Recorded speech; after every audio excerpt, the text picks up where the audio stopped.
আল্লাহর কুদরত কি? কুদরত কি? কুদরত শক্তি, ক্ষমতা। কুদরত কি?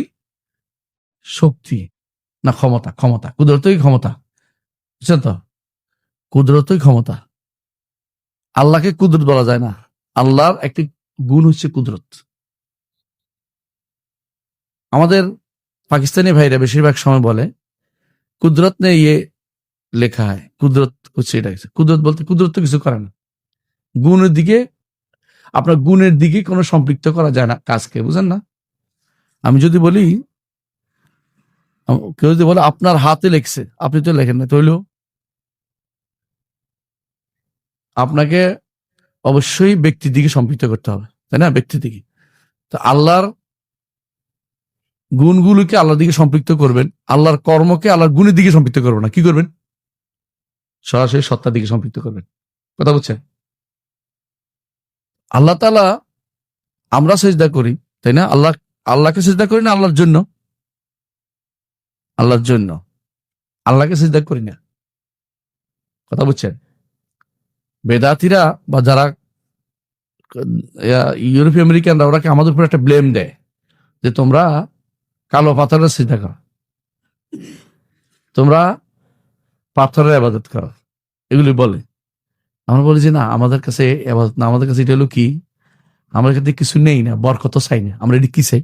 শূন্যতা আদায় করি। কেউ যদি মানে কালো পাথর আমার কোনো উপকার করে মনে করে, কি হবে? কাফের হয়ে যাবে, ইমান হারা হয়ে যাবে। আমাদের মানুষ তো যাইলে হজে গেলে, উমরায় গেলে, কালো পাথর না ছিল তার হজই হয় নাই, মারামারি করে রক্তাক্ত করে হইলো ছিল। অথচ কালো পাথর ছোঁয়া হচ্ছে শূন্য। কালো পাথর বরকত নেওয়া যায় না, বরকতের দাবিদার, বরকত পাইলে আশা করলে কি হয়ে যাবে? চাইছে কাপড় হয়ে যাবে, ইমানদার থাকবে না। এটা বুঝতে হবে। তো আল্লাহ তাআলার, আমরা আল্লাহর জন্য সিজদা করি, কিন্তু সিজদা করি কোথায়? মাটিতে অথবা পাটিতে। একটা কোন সন্দেহের বাস্তবতা, এটা জাহের প্রকাশ্য কথা। কিন্তু যারা আল্লাহকে সর্বত্র বিরাজমান মনে করে, তারা মনে করে আল্লাহর পায়ে সিজদা করে। এক গোষ্ঠী আছে, এরা কাফের। আরেক গোষ্ঠী আছে মনে করে আল্লাহ তো কোথাও নাই, তখন তারা মনে করে আল্লাহর কুদরতের মধ্যে সিজদা করে, কুদরতের পায়ে সিজদা করে। এরাও কিন্তু আশারি মাতুরিদি গোষ্ঠী, এরাও কুফরি করতেছে। কুদরতি পা বলতে কিছু নেই, আল্লাহর পা আছে, তবে আল্লাহর পা আল্লাহর কাছে, আল্লাহর পা জগতের ভিতরে না, জগতের ভিতরে না। আল্লাহর পা আল্লাহ রাখবেন কোথায়? জাহান্নামের উপরে। জাহান্নাম তখন মিটে যায়, বলবে যে কাত কাত, আমি পূর্ণ হয়ে গেছি। জাহান্নামের ভিতরে না, ভিতরে আল্লাহর পা জায়গা হবে না। অনেকে আছে কয়, আমরা বলি নাকি জাহান্নামের ভিতরে আল্লাহর পা ঢুকে দিচ্ছে, যে আমাদের নামে বদনামি করে, ইচ্ছা করে, খারাপ ভাবে চিত্রায়িত করে আমাদেরকে মানে খারাপ তোলার জন্য এগুলো বলে থাকে, বুঝলেন না? খারাপ বলার জন্য এগুলো বলবেন না। আমরা বলি জাহান্নামের উপর আল্লাহ পা রাখবেন, আল্লাহর পা আছে।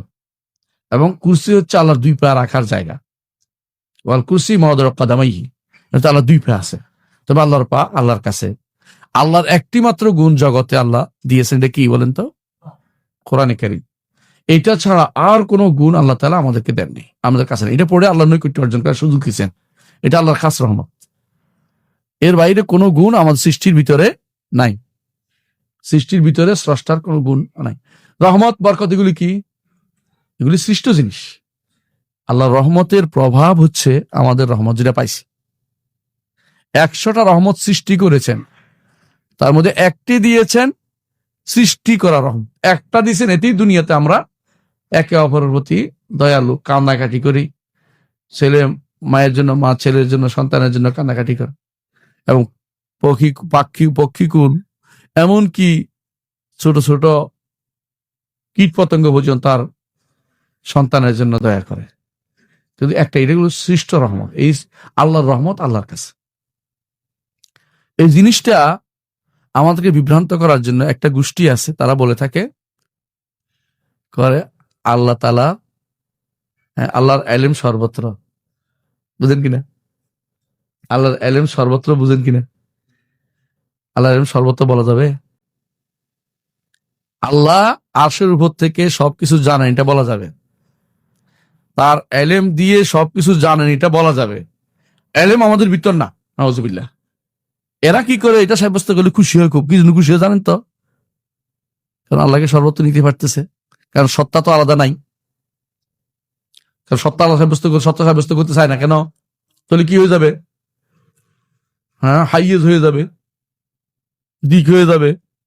এই জন্য তারা আল্লাহর গুণকে দিয়ে তারা মনে করছে আল্লাহ সত্তা সাব্যস্ত করতেছে। এটা একটা বিভ্রান্তি, নাউজুবিল্লাহ। আল্লাহর আইলেম, আল্লাহর কুদরত আল্লাহর কাছে, এগুলি দিয়ে আল্লাহ জগৎ নিয়ন্ত্রণ করতেছেন, দেখতেছেন, জানতেছেন। কুদরতি পায়ে সিজদা করি বলে এটা কোনো কিছু হলো, এটা কুফুরি কালাম হলো, কথা বুঝতে পারছেন? আর যে পায়ে সিজদা বলে আরো বড় কুফুরি হলো।